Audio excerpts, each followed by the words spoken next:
So in this example, it's a little bit different because our a value is something other than 1.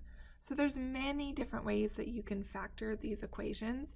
I'm going to show you my preferred way, but as long as you get to the answer, it doesn't make a difference to me how you factor these, and some of you may be able to even do them in your head. So what I like to do is multiply a times c first.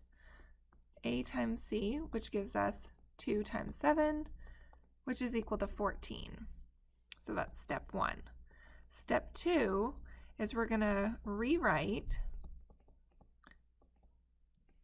the trinomial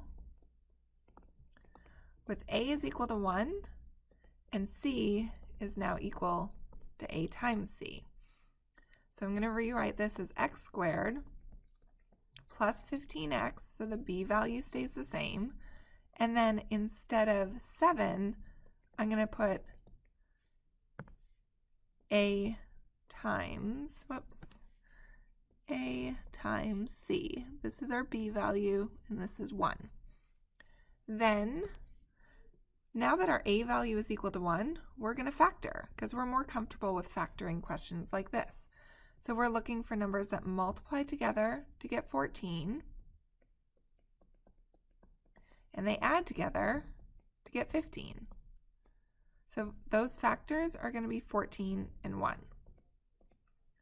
So the x goes at the beginning of the binomial, and we have plus 14 and plus 1. Now we're almost there. We're not there yet. The next thing we need to do is we have to use our a is equal to 2. We look at our a is equal to 2 value, and we divide the number in the binomial by 2. If it's so, divide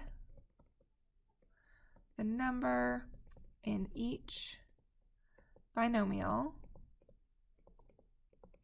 by the a value.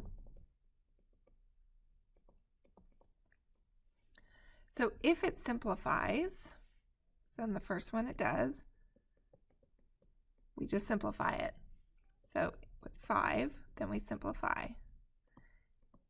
If it doesn't simplify, then we take that denominator and it goes up and becomes the coefficient next to the x value.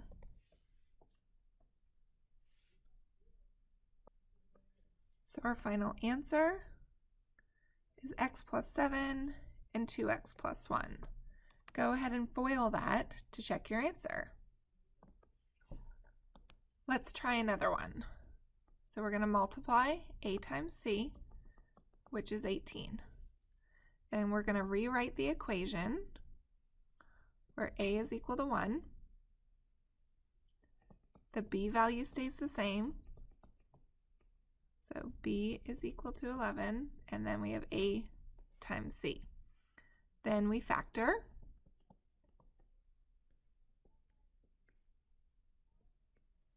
So we're looking for numbers that multiply together to get 18, add together to get 11. So it's going to be x plus 9 and x plus 2. Then we're going to divide the numbers by the original a.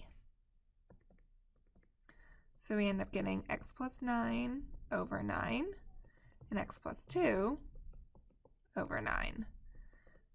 And then we're going to simplify. We get x plus 1 and 9x plus 2. And that's our final answer.